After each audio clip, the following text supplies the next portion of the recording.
ಇದ್ರ ಮೇಲೆ ಒಂದು ಸ್ವಲ್ಪ ಬೆಣ್ಣೆ ಹಾಕಿದ್ರೆ ಐತಲ್ಲ, ನಿಜವಾಗ್ಲೂ ಅದು ಒಂದು ಫ್ಲೇವರು ಒಂದು ತಿಂಗಳಾದರೂ ಹೋಗಿರಬಾರ್ದು. ಪ್ರತಿ ಸಲ ದೋಸೆ ಮಾಡಿದಾಗ್ಲೂ ನೆನಪಾಗಬೇಕು. ಹಾಯ್ ಎಲ್ರು, ಹೇಗಿದ್ದೀರಾ? ನಾನಿವತ್ತು ನಿಮಗೆ ಒಂದು ದೋಸೆ ರೆಸಿಪಿ ಹೇಳ್ಕೊಡ್ತಾ ಇದ್ದೀನಿ. ಸೊ ದೋಸೆ ರೆಸಿಪಿ ಅಂತಂದರೆ ಅದು ಹಿಟ್ಟು ಯಾವ ರೀತಿ ಮಾಡ್ಕೊಳ್ಳೋದು ಅಂತ. ಇವಾಗ 3 ಜನ ಅಣ್ಣ ತಮ್ಮಂದ್ರು ಹೋಟ್ಲಿಗೆ ಹೋದಾಗ ಕೇಳ್ತಾರೆ, ನನಗೆ ಒಂದು ಓಪನ್ ದೋಸೆ, ಒಂದು ಮಸಾಲೆ ದೋಸೆ, ಒಂದು ಬೆಣ್ಣೆ ದೋಸೆ ಅಂತ. ಅವರು 3 ಥರದ ದೋಸೆನೂ ಕೂಡ ನೀವೇನು ಆರ್ಡರ್ ಮಾಡಿರ್ತೀರೋ ಅದನ್ನ ತಂದು ಕೊಡ್ತಾರೆ. ಆವಾಗ ಅವರು 3 ಥರದ ದೋಸೆಗೆ 3 ಥರ ಹಿಟ್ಟು ಕಲಿಸಿರ್ತಾರಾ? ಇಲ್ಲ, ಎಲ್ಲ ಒಂದೇ ಹಿಟ್ಟನ್ನೇ ಕಲಿಸಿರ್ತಾರೆ. ಅದರಲ್ಲೇ 3 ಥರ ದೋಸೆನ ನೀವು ಆರ್ಡರ್ ಮಾಡ್ದಂಗೆ ತಂದು ಕೊಡ್ತಾರೆ. ಈಗ ಆ ಹಿಟ್ಟನ್ನ ಯಾವ ರೀತಿ ರೆಡಿ ಮಾಡ್ಕೋತಾರೆ, ಸೊ ಎಲ್ಲಾ ಥರದ ದೋಸೆಗಳಿಗೂ ಒಂದು ಹಾಗೆ ಅಂತ ನಾನಿವತ್ತು ನಿಮಗೆ ಹೇಳ್ಕೊಡ್ತಾ ಇದ್ದೀನಿ. ಹಾಗೆ ದೋಸೆ ಮಾಡ್ಬೇಕಾದ್ರೆ ಒಂದು ಮೇನ್ ತಲೆನೋವು ಏನಪ್ಪಾ ಅಂತಂದ್ರೆ, ದೋಸೆ ಎದ್ದಳಲ್ಲ, ಹಂಚಿಗೆ ಅಂಟ್ಕೊಳ್ಳುತ್ತೆ. ಸೊ ಅದು ಯಾವ ರೀತಿ ಮಾಡೋದು, ಹಂಚು ಹೆಂಗೆ ಇರ್ಲಪ್ಪ ಅದು ಚೆನ್ನಾಗಿ ಬರೋ ರೀತಿನಲ್ಲೇ ಮಾಡಬೇಕು ಅಂತಂದ್ರೆ ಈ ರೀತಿಯಾಗಿ. ಮತ್ತೆ ಈಗ ನಾನು ರೋಲ್ ಸುತ್ತಬೇಕಾದ್ರೆ ನೀವು ನೋಡ್ತಿರ್ಬೋದು, ಎಲ್ಲೂ ಕೂಡ ಅಂಟಿಲ್ಲ, ಎಲ್ಲೂ ಕೂಡ ಕ್ರ್ಯಾಕ್ ಆಗಿಲ್ಲ. ದೋಸೆನೂ ಕೂಡ ಸಖತ್ತಾಗಿ ಬಂದಿದೆ, ಕೆಂಪು ಒಳ್ಳೆ ಗಾಜಿನಂಗೆ ಇದೆ. ಇದು ನನ್ನ ಫೋನ್ ಕ್ಯಾಮ್ರಾ ಹಂಗಿರ್ಬೋದು ಅಷ್ಟೇ, ಕಲರ್ ಕಾಣಿಸ್ತಾ ಇಲ್ಲ, ಬಟ್ ದೋಸೆ ಮಾತ್ರ ಸಖತ್ತಾಗಿ ಬಂದಿದೆ. ಸೊ ಅದು ಯಾವ ರೀತಿ ಮತ್ತೆ ವೆರೈಟಿ ನೀವು ಯಾವ ಥರ ದೋಸೆ ಮಾಡ್ಕೊಂಡು ತಿನ್ಕೊಳ್ಳಿ. ಸೊ ಇದೊಂದು ಫಾರ್ಮುಲಾ ನೆನ್ಪಿಟ್ಕೊಳ್ಳಿ, ಅದರಲ್ಲಿ 3 ಸ್ಟೆಪ್ ಇರ್ತವೆ. ಆ 3 ಸ್ಟೆಪ್ನ ನೀವು ಕರೆಕ್ಟಾಗಿ ತಿಳ್ಕೊಂಡ್ರಿ ಅಂತಂದ್ರೆ ಈ ರೀತಿಯಾದಂಥ ಸುಲಭವಾದ ದೋಸೆ ರೆಸಿಪಿನ ನೀವು ದೋಸೆ ಹಿಟ್ಟು ಯಾವ ರೀತಿ ರೆಡಿ ಮಾಡ್ಕೋಬೇಕು ಅನ್ನೋದನ್ನ ತಿಳ್ಕೊಬಹುದು. ಹಾಗೆ ಮತ್ತೆ ಹಂಚನ್ನ ಯಾವ ರೀತಿ ನಾವು ರೆಡಿ ಮಾಡ್ಕೋಬೇಕು ದೋಸೆ ಹಾಕೋಕ್ಕೂ ಮುಂಚೆ ಅದು ಚೆನ್ನಾಗಿ ಬರೋ ಹಾಗೆ ಅಂತ ನಾನು ಇವತ್ತು ನಿಮಗೆ ಹೇಳ್ಕೊಡ್ತಾ ಇದ್ದೀನಿ. ಸೊ ನೀಟಾಗಿ ನೋಡ್ಕೊಳ್ಳಿ. ಈಗ ನಾನು ಮಾಡ್ತಾ ಇರೋವಂಥದ್ದು ಜಸ್ಟ್ 1 ಟೈಮಿಗೆ ಆಗೋಷ್ಟು ಮಾಡ್ಕೋತಾ ಇದ್ದೀನಿ ಅಷ್ಟೇ, ಜಾಸ್ತಿ ಮಾಡ್ತಾ ಇಲ್ಲ. ಅದನ್ನೇ ನಿಮಗೆ ಹೇಳ್ಕೊಡ್ತಾ ಇದ್ದೀನಿ. ನಿಮಗೆ ಬೇಕು ಅಂದರೆ ನಾನು ಹೇಳಿದ್ದ ಎಲ್ಲ ಐಟಮ್ಸ್ನು ಡಬಲ್ ಹಾಕೊಳ್ಳಿ, ಅಷ್ಟೇ ನಡೆಯುತ್ತೆ. ಈಗ ನಾನು ಜಸ್ಟ್ ಒಂದು 2 ಲೋಟದಷ್ಟು ರೇಷನ್ ಅಕ್ಕಿನ ಹಾಕೊಂಡಿದ್ದೀನಿ. ನಾನು ಯಾವುದೇ ಥರ ಬೇರೆ ಅಕ್ಕಿ ಹಾಕೊಂಡಿಲ್ಲ, ರೇಷನ್ ಅಕ್ಕಿನೇ ಉಪಯೋಗಿಸಿದ್ದೀನಿ. ಅದನ್ನೇ ಇವಾಗ ಸ್ವಲ್ಪ ಅದಕ್ಕೆ ಪೇಂಟ್ ಬಳ್ದು ಮೇಕಪ್ ಮಾಡಿರ್ತಾರಲ್ವ, ಅದಕ್ಕೆ ಒಂದು 2 ರಿಂದ 3 ಸಲ ಅಂತೂ ನೀವು ನೀಟಾಗಿ ತೊಳ್ಕೊಳ್ಳಿ. ಬರೀ ರೈಸ್ ಮಾತ್ರ ಉಳಿಬೇಕು, ಪೌಡ್ರ್ ಏನೂ ಇರಬಾರ್ದು. ಹಂಗಿದ್ರೆ ದೋಸೆ ಮಾತ್ರ ಸಖತ್ತು ಟೇಸ್ಟಾಗಿ ಚೆನ್ನಾಗಿ ಬರುತ್ತೆ. ಈಗ ದೋಸೆಗೆ ನಾವೇನು ಉದ್ದಿನಬೇಳೆ ಹಾಕ್ತೀವಲ್ವಾ, ನೀವೆಲ್ಲರೂ ಅಂದ್ಕೊಂಡಿದ್ದೀರಾ ನಾವು ಎಷ್ಟು ರೈಸ್ ಹಾಕ್ತೀವೋ ಅದ್ರ ಅರ್ಧ ಅಷ್ಟಾದರೂ ನಾವು ಉದ್ದಿನಬೇಳೆ ಹಾಕಬೇಕು ಅಂತ. ಅದೇನು ಬೇಕಾಗಿಲ್ಲ, ಜಸ್ಟ್ ನಾನು ಹಾಕಿರೋದೇ ಒಂದು ಅರ್ಧ ಕಪ್ಪಷ್ಟು ಬೇಳೆ ಹಾಕಿದ್ದೀನಿ. ಅದೊಂದು 50 ಗ್ರಾಮ್ ಇರ್ಬೋದು ಅಷ್ಟೇ. ಮತ್ತೆ ಅದು ಎಷ್ಟು ನಾನು ಉದ್ದಿನಬೇಳೆ ಹಾಕಿದ್ದೀನೋ ಅಷ್ಟೇ ಅವಲಕ್ಕಿನೂ ಕೂಡ ನಾನು ನೀಟಾಗಿ ತೊಳ್ಕೊಂಡು ಹಾಕ್ತಾ ಇದ್ದೀನಿ. ಉದ್ದಿನಬೇಳೆ ಎಷ್ಟು ಹಾಕಿದ್ದೀನೋ ಅಷ್ಟೇ ಅವಲಕ್ಕಿ. ನೋಡ್ತಾ ಇರ್ಬೋದು, ಒಂದು ಬಟ್ಲಲ್ಲಿ ಸ್ವಲ್ಪ ಅದ್ರ ಅರ್ಧ ಭಾಗ ಅಷ್ಟೇ ಹಾಕಿರೋದು ನಾನು. ಈಗ 3ನೇ ಪದಾರ್ಥ ಮೆಂತೆಕಾಳು. ನಾನು ಹಾಕ್ತಾ ಇರೋದು ಕೇವಲ ಒಂದು ಅರ್ಧ ಸ್ಪೂನು ಮೆಂತೆಕಾಳನ್ನ ಹಾಕ್ತಾ ಇದ್ದೀನಿ, ಜಾಸ್ತಿ ಹಾಕ್ತಾ ಇಲ್ಲ. ಜಾಸ್ತಿ ಮೆಂತೆಕಾಳು ಹಾಕಿದ್ರೆ ಸ್ವಲ್ಪ ಇಸ ಅನಿಸುತ್ತೆ, ಅಂದರೆ ಕಹಿ ಅಂತ ಅನಿಸುತ್ತೆ. ಸೊ ಅದಕ್ಕೋಸ್ಕರ ಮೆಂತೆಕಾಳು ಜಾಸ್ತಿ ಹಾಕ್ಬಾರ್ದು, ಸ್ವಲ್ಪ ಮಟ್ಟಿಗೆ ಹಾಕಬೇಕು. ಮತ್ತೆ ಇದ್ರ ಜೊತೆ ಕಡಲೆಬೇಳೆನ ನೀವು ಹಾಕೋತಿರಲ್ವಾ, ಕಡಲೆಬೇಳೆನೇ ಬೇಕಾಗಿಲ್ಲ, ಅವಶ್ಯಕತೆನೇ ಇಲ್ಲ ಅದರದ್ದು. ಸೊ ಇವಾಗ ನಾನು ಏನೇನು ಹಾಕಿದ್ನೋ ಎಲ್ಲನೂ ಕೂಡ ಇವಾಗ ನೀರು ಹಾಕ್ಬಿಟ್ಟು ನೆನೆ ಇಡ್ತಾ ಇದ್ದೀನಿ. ಒಂದು 6 ಅವರ್ ನೆನೆ ಇಟ್ಟರೆ ಸಾಕಿದ್ದು. ಮತ್ತೆ ಇದು ಎಷ್ಟು ನೀವು ಚೆನ್ನಾಗಿ ನೆನೆಸ್ತಿರೋ ಅಷ್ಟು ಚೆನ್ನಾಗಿ ಹಿಟ್ಟು ನುಣ್ಣಗೆ ಬರುತ್ತೆ ರುಬ್ಬೇಕಾದ್ರೆ. ಸೊ ಅದಕ್ಕೋಸ್ಕರ ನಾನು ಒಂದು 6 ಅವರ್ ಮಿನಿಮಮ್ ಅಂದರೂ ಇಡಲೇಬೇಕು, ಇಟ್ಟಿದ್ದೀನಿ. ಈಗ 2ನೇ ಸ್ಟೆಪ್ಪು. ನಾನು ಮಧ್ಯಾಹ್ನ 12 ಗಂಟೆಗೆ ನೆನೆ ಇಟ್ಟಿದ್ದು, ಈಗ ರಾತ್ರಿ 8 ಗಂಟೆಗೆ ಈಗ ನೆಕ್ಸ್ಟ್ ಸ್ಟೆಪ್ನ ಮಾಡ್ತಾ ಇದ್ದೀನಿ. ಸೊ ಒಂದು 8 ಅವರೇ ನೆನೆ ಇಟ್ಟಿದ್ದೀನಿ, ಆದರೆ ಮಿನಿಮಮ್ ಒಂದು 6 ಅವರ್ ನೆನೆ ಇಡಬೇಕಾಯ್ತು. ನಾನು 8 ಅವರ್ ಇಟ್ಟಿದ್ದೀನಿ. ಈಗ ನಿಮ್ಮ ನೆಕ್ಸ್ಟ್ ಸ್ಟೆಪ್ಪಲ್ಲಿ ತುಂಬ ಅಂದರೆ ತುಂಬ ಈಸಿ ಇದು, ಅದೇನು ಅಂತ ಏನು ಗನಂದಾರಿ ಕೆಲಸ ಅಲ್ಲ. ಸೊ ಏನು ಮಾಡ್ತೀರಾ ಅಂತಂದರೆ, ನೆನೆ ಇಕ್ಕಿರೋ ಅಂಥ ಅಕ್ಕಿ ಏನಿರುತ್ತಲ್ವ ಅದನ್ನು ಬರೀ ರುಬ್ಬೇಕಷ್ಟೇ. ನೀರು ಹಾಕ್ಕೊಂಡೇ ಏನು ಗಟ್ಟಿನೇ ಇರಬೇಕು ಅಂತ ಏನಿಲ್ಲ, ಸ್ವಲ್ಪ ತೆಳುವಾಗಿದ್ರೂ ನಡೆಯುತ್ತೆ. ತೆಳುವಾಗಿ ಅಂತಂದರೆ ಡ್ಯಾಮ್ ಹರ್ಕೊಂಡು ಹೋದಂಗೆ ಆ ರೇಂಜಿಗೆ ಅಲ್ಲ, ಸ್ವಲ್ಪ ಒಂದು ಮೀಡಿಯಮ್ ಆಗಿ ಇರೋ ರೀತಿನಲ್ಲಿ ನೀವು ರುಬ್ಬೇಕಾಗುತ್ತೆ. ಇವಾಗ ರುಬ್ಬಿರೋದನ್ನ ತೋರಿಸ್ತಾ ಇದ್ದೀನಿ ನೋಡಿ, ನುಣ್ಣಗೆ ಯಾವ ರೀತಿ ಇಷ್ಟು. ಈಗ ಪೂರ್ತಿ ಏನು ನಾನು ತೆಳುವಾಗೂ ರುಬ್ಬಿಲ್ಲ, ಹಂಗೆ ಅಂಟ್ಕೊತಾ ಇದೆ ಕೈಗೆ. ಸೊ ಈ ರೀತಿಯಾಗಿ ಇರಬೇಕಿದು. ಸೊ ಇಷ್ಟು ರುಬ್ಬಿದ್ರು ಸಾಕು, ನಡೆಯುತ್ತೆ. ಈಗ ನೀವು ಇದನ್ನ ಏನು ಒಂದು ಸಪ್ರೇಟ್ ವಿಸಲಲ್ಲಿ ಹಾಕೊಂತಿರಲ್ವಾ, ರುಬ್ಬಿ ಹಾಕೊಳ್ಳಿ ಸಾಕು, ನಡೆಯುತ್ತೆ. ಇಲ್ಲಿಗೆ ನಮ್ಮ 2ನೇ ಸ್ಟೆಪ್ಪು ಮುಗೀತು. ಸೊ ಮುಗೀತು ಅಂತಂದ್ರೆ ಏನಪ್ಪ ಇವನು ಸೋಡಾನೂ ಹಾಕಿಲ್ಲ, ಏನು ಸಕ್ಕರೆನೂ ಹಾಕಿಲ್ಲ, ಏನೇನು ಬೆರೆಸಿಲ್ಲ, 2ನೇ ಸ್ಟೆಪ್ ಮುಗೀತು ಅಂತದನ್ನೆಲ್ಲ ಬರೀ ರುಬ್ಬಾಕಿ ಅಷ್ಟೇ ಅಂತ ಅನ್ಕೋಬೇಡಿ. ಅದನ್ನೆಲ್ಲ ಮುಂದಿನ ಸ್ಟೆಪ್ಪಲ್ಲಿ ಹೇಳ್ಕೊಡ್ತೀನಿ. ಸೊ ಈಗ 3ನೇ ಸ್ಟೆಪ್ ಕಡೆ ಹೋಗೋಣ. ಈಗ ರುಬ್ಬಿದ್ದೆಲ್ಲ ಆದಮೇಲೆ ಒಂದು 8 ಅವರ್ ನೆನೆ ಇಡ್ತಾ ಇದ್ದೀನಿ ನಾನು. 8 ಅವರ್ ಅಂತಂದರೆ ರಾತ್ರಿ 8 ಗಂಟೆಗೆ ರುಬ್ಬಿದೆ, ಈಗ ಬೆಳಗಿನ ಜಾವ 9 ಗಂಟೆಗೆ ಮಾಡ್ತಾ ಇರೋದು. ಮಿನಿಮಮ್ 12 ಅವರ್ ಆಗೈತೆ ಈಗ ನಾನು ಇದನ್ನು ರುಬ್ಬಿಟ್ಟು. ಆದರೆ ಮಿನಿಮಮ್ಮು 8 ಅವರ್ ಅಂತ ಹೇಳ್ತೀವಿ. ನಾನು ಯಾವ ಸೋಡಾನೂ ಹಾಕಿಲ್ಲ, ಏನೇನು ಮಿಕ್ಸ್ ಮಾಡಿಲ್ಲ, ಹಂಗೆ ನಿಮ್ಮ ಕಣ್ಣಿದ್ರಿಗೆ ನಾನು ರುಬ್ಬಿಟ್ಟದ್ದು.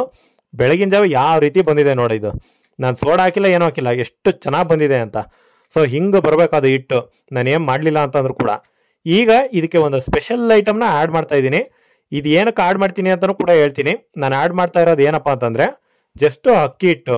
ಅಕ್ಕಿ ನೀವು ಅಂಗಡಿಯಿಂದ ತರೋ ಹಂಗಿಲ್ಲ. ಅಂಗಡಿಯಲ್ಲಿರೋಂಥ ರೆಡಿಮೇಡ್ ಅಕ್ಕಿ ಹಿಟ್ಟು ಇರುತ್ತಲ್ವ ಅದನ್ನಂತರ ಹಾಕಂಗೆ ಇಲ್ಲ. ನಾನು ಇದನ್ನು ಮನೆ ಅಕ್ಕಿ, ರೇಷನ್ ಅಕ್ಕಿಯನ್ನು ಬಳಸಿದ್ನಲ್ವ ಅದೇ ಅಕ್ಕಿನೇ ರುಬ್ಕೊಂಡು ಮನೆಯಲ್ಲೇ ಜಾರ್ನಲ್ಲಿ ಈಗ ಹಾಕ್ತಾ ಇರೋದು. ನೀವು ಕೂಡ ಅಷ್ಟೇ ಅಂಗಡಿ ಹಿಟ್ಟನ್ನ ಹಾಕಕ್ಕೆ ಹೋಗಬೇಡಿ. ಮನೆಯಲ್ಲಿರೋ ಅಕ್ಕಿನೇ ಸ್ವಲ್ಪ ರುಬ್ಕೊಂಡು ಸಣ್ಣದಾಗಿ ಹಾಕಿ, ಚೆನ್ನಾಗಿ ಬರುತ್ತೆ. ಈಗ ನಾನು ಹಿಟ್ಟೇನು ಹಾಕಿದ್ದೀನಲ್ವ ಚೆನ್ನಾಗಿ ಮಿಕ್ಸ್ ಮಾಡಬೇಕಾಗತ್ತೆ. ನೀವು ಕೈಯಲ್ಲೇ ಮಾಡಿ ಆದಷ್ಟು. ಈಗ ನಾನು ಕೈಯಲ್ಲಿ ಮಾಡೋದು ನೋಡಿ ಏನಪ್ಪ ಚೀತು ಅಂತ ಅನ್ಕೋಬೇಡಿ. ಚೀತು ಅನ್ಕೊಂಡ್ರೆ ದೋಸೆ ಅಲ್ಲಿ ಆಗಲ್ಲ. ಸೊ ಕೈಯಲ್ಲಿ ಚೆನ್ನಾಗಿ ನೀವು ಮಿಕ್ಸ್ ಮಾಡೋದ್ರಿಂದ ಆ ಹಿಟ್ಟೇನಿರ್ತಲ್ವ ಚೆನ್ನಾಗಿ ಮಿಕ್ಸ್ ಆಗುತ್ತೆ, ಗಂಟು ಆಗೋದಿಲ್ಲ. ನಾವು ಸೌಟಲ್ಲಿ ಮಾಡಿದ್ರು ಸ್ವಲ್ಪ ಗಂಟು ಏನಾರು ಇತ್ತು ಅಂದರೆ ಗೊತ್ತಾಗೋದಿಲ್ಲ ನಮಗೆ, ಹಂಗೆ ಬಿಟ್ಬಿಡ್ತೀವಿ. ದೋಸೆ ಮಾಡ್ಬೇಕಾದ್ರೆ ದೋಸೆ ಹೋದಂಗೆ ಅದು. ಅದಕ್ಕೋಸ್ಕರನೇ ಸ್ವಲ್ಪ ಕೈಯಲ್ಲೇ ಕಿವುಚ್ಕೊಂತಾನೆ ಚೆನ್ನಾಗಿ ನೀವು ಮಿಕ್ಸ್ ಮಾಡಿ. ಈಗ ಅಕ್ಕಿ ಹಿಟ್ಟನ್ನು ಏನಕ್ಕಪ್ಪ ಮಿಕ್ಸ್ ಮಾಡಿದ್ದೀನಿ ಅಂತ ಎಲ್ರಿಗೂ ಡೌಟ್ ಇರ್ಬೋದು.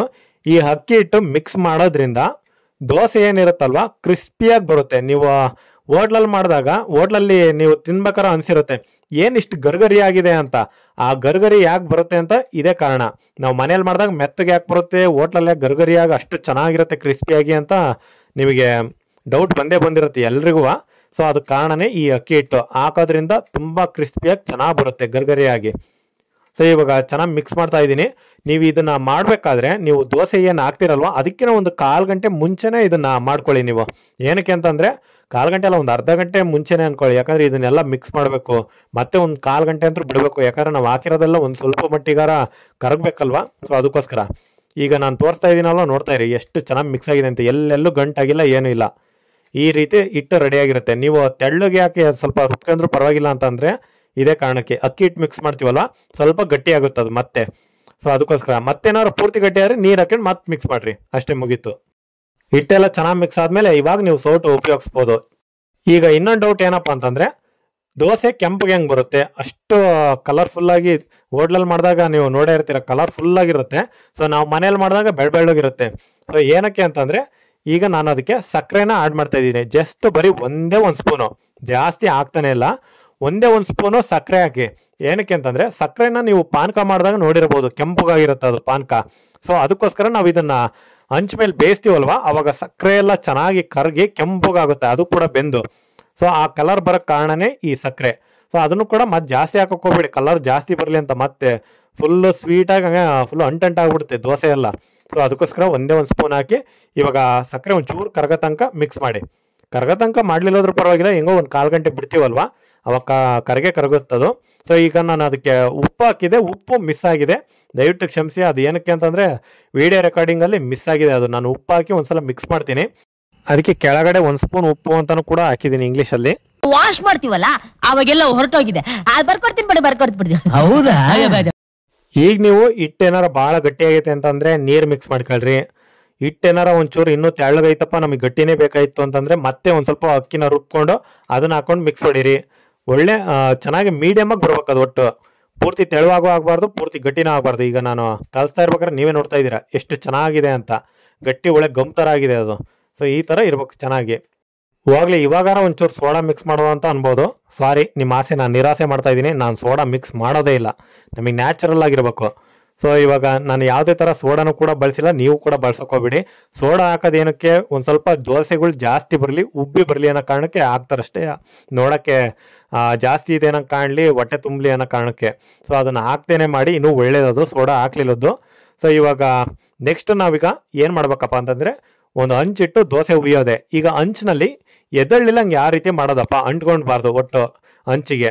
ಅದೇ ಒಂದು ದೊಡ್ಡ ತೆಲ್ ನಾವು ಅಲ್ವಾ, ಅದನ್ನು ಹೇಳ್ಕೊಡ್ತೀನಿ ನೋಡ್ಕೊಳ್ಳಿ. ಬಟ್ ಅದು ಕೂಡ ತುಂಬ ಸಿಂಪಲ್ ಆಗಿರುತ್ತೆ. ಅದು ಹೆಂಗೆ ಬರಲ್ವ ನಾನು ಕೂಡ ನೋಡ್ತೀನಿ, ಒಂದು ಕೈ ನೋಡ್ಕೊಳ್ಳೋಣ ಬನ್ನಿ. ಸೊ ಇವಾಗ ದೋಸೆ ಹಂಚಿ ಇಟ್ಟಿದ್ದೀನಿ.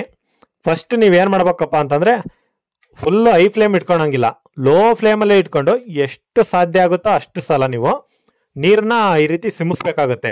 ಸಿಮ್ಸಿ ನೀವು ಈರುಳ್ಳಿಯಿಂದ ಹಿಂಗೆ ಅದನ್ನು ವಾಶ್ ಮಾಡಿದ್ರೆ ಚೆನ್ನಾಗಾಗುತ್ತೆ. ಇಲ್ಲ ಬೇರೆ ಏನಾರು ಇಟ್ಕೊಂಡ್ರೆ ಚೆನ್ನಾಗಿ ಬರ್ತವೆ ದೋಸೆ. ಕುಂಬಳಕಾಯಿನ ಕೊಯ್ದು ಹಾಕ್ಯಂದು ಈ ರೀತಿ ಸವರಾಡಿರು ಬರ್ತವೆ, ಅದೆಲ್ಲ ಸುಳ್ಳು. ಸೊ ಅದೇನು ಗೊತ್ತಾ, ನಮಗೆ ಸುಮ್ಮನೆ ಅಷ್ಟೇ ಹಿಂಗೆ ತೋರ್ಸೋದಕ್ಕೆ ಮಾಡೋದು, ಏನಿಲ್ಲ. ಈಗ ನಾವು ಹೋಟ್ಲಲ್ಲೇ ನೋಡಿರ್ಬೋದು ಅದ್ರಾಗೆಲ್ಲ ಪೊರ್ಕೆ ಉಪಯೋಗಿಸ್ತಾರೆ. ಸೊ ಹಂಗಂತ ನಾವು ಪೊರ್ಕೆನ ಉಪಯೋಗಿಸೋಕ್ಕಾಗಲ್ಲ. ಪೊರ್ಕೆ ಉಪಯೋಗಿಸಿದ್ರು ಕೂಡ ದೋಸೆ ಅಷ್ಟು ಚೆನ್ನಾಗಿ ಬರ್ತವೆ ಅಂತಂದರೆ ಅದ್ರ ಟ್ರಿಕ್ಸ್ ಇಷ್ಟೇ. ನಾನು ಒರೆಸೋದಕ್ಕೆ ಬಟ್ಟೆನಲ್ಲಿ ಒರೆಸಿದ್ದೀನಿ, ನೀವೇ ನೋಡ್ಬೋದು ವಿಡಿಯೋದಲ್ಲಿ. ಬಟ್ಟೆ ತಗೊಂಡು ಒರೆಸಿದ್ದೀನಿ, ನಾನು ಏನೂ ಉಪಯೋಗಿಸಿಲ್ಲ. ಹೆಂಗೆ ಅಂತಂದರೆ ಕಮ್ಮಿ ಉರಿ ಇಟ್ಕೊಂಡು ಚೆನ್ನಾಗಿ ನೀರು ಸಿಮ್ಮಿಸ್ತಾ ಇದ್ರೆ ಈ ಹಂಚೆಣ್ಣೆ ಇರುತ್ತಲ್ವಾ ಫುಲ್ ಕಾಯೋದು ಇಲ್ಲ, ಫುಲ್ ತಣ್ಣಗೂ ಆಗಲ್ಲ, ಒಂಥರ ಮೀಡಿಯಮ್ ಆಗಿರುತ್ತದು, ಮೀಡಿಯಮ್ ಹೀಟಲ್ಲಿ ಇರುತ್ತೆ. ಸೊ ಅವಾಗ ಏನು ಮಾಡ್ತೀರಾ ನೀವು, ಯಾವ್ದ್ರಾಗಾರ ಒರೆಸ್ರಿ. ಬಟ್ಟೆನಲ್ಲಿ ಒರೆಸಿದ್ದೀನಿ, ನೀವು ಬಟ್ಟೆ ಇದ್ರೆ ಬಟ್ಟೆನಲ್ಲಾರ ಒರೆಸ್ರಿ, ಇನ್ನೇನಾರ ಇದ್ರೆ ಯಾವ್ದ್ರಾಗಾರ ಒರೆಸ್ರಿ. ಒಟ್ಟು ಒರೆಸಿದಾದ್ಮೇಲೆ ದೋಸೆ ಒಯ್ಬೇಕಾಗುತ್ತೆ. ಈ ರೀತಿ ನಾವು ದೋಸೆ ಒಯ್ತೀವಲ್ವಾ, ಅದು ಕೂಡ ಒಂದು ಟೆಕ್ನಿಕ್ ಐತೆ. ಈಗ ನಾನು ತೋರಿಸಿದ್ನಲ್ವಾ, ನಡೋತ್ತಾಗೆ ಸ್ವಲ್ಪ ತೆಳ್ಳಗೈತೆ, ಸುತ್ತಲೂ ಬಾರ್ಡ್ರು ದಪ್ಪ ಐತೆ.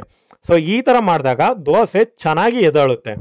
ನೀವೇನು ಮಾಡ್ತೀರಾ, ಬಾರ್ಡ್ರನ್ನ ಫುಲ್ ತೆಳುವಾಗಿ ಮಾಡ್ತೀರಾ, ನಡುವೆ ಮಾತ್ರ ದಪ್ಪನ ಬಿಡ್ತೀರಾ ಹಂಗೆ ದೋಸೆ ಉಯ್ಬೇಕಾರೆ.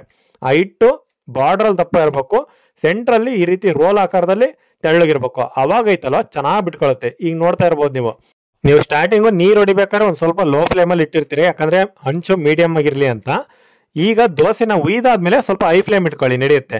ಯಾಕಂದರೆ ದೋಸೆ ಒಂದು ಸ್ವಲ್ಪ ಬೇಗನೆ ಬೇಯಬೇಕಲ್ವಾ, ಅದಕ್ಕೋಸ್ಕರ. ಆಮೇಲೆ ನೀವು ಬಿಡಿಸೋದು ಹೆಂಗಿರುತ್ತಲ್ವಾ, ಈಗ ನಾವೇನು ತೆಳ್ಳಗೆ ಉಯ್ದಿರ್ತೀವಲ್ವ ಆ ಜಾಗ ಎಲ್ಲ ಕೆಂಪಗಾಗ್ತಾ ಹೋಗುತ್ತೆ. ಸೊ ಅವಾಗ ಕೆಂಪಗಾಗ್ತಾ ಹೋದಾಗ ದೋಸೆ ಬೆಂದಿದೆ ಅಂತ ಅರ್ಥ. ಅದು ಈಗ ನೋಡ್ತಾ ಇರ್ಬೋದು, ನಾನು ಕೆಂಪಗಾಗಿರೋ ಜಾಗದಾಗ ಮಾತ್ರ ಬಿಡ್ಕೊಂತ ಇದೆ ದೋಸೆ, ಇನ್ನೂ ವೈಟ್ ಇರೋ ಅಂತ ಕಡೆ ಇನ್ನೂ ಬಿಡ್ಕೊಂಡಿಲ್ಲ ಅದು. ಈಗ ನಿಮಗೆ ಕೆಂಪು ಕಲರ್ ಕಾಣಿಸ್ತಾ ಇದೆಯಾ, ಸಮಾಧಾನ ಆಯ್ತಾ? ಸೊ ಇವಾಗ ಕೆಂಪಗಾಗಿದೆ ಮತ್ತು ಎಲ್ಲ ಕಡೆ ಚೆನ್ನಾಗಿ ಬೆಂದಿದೆ.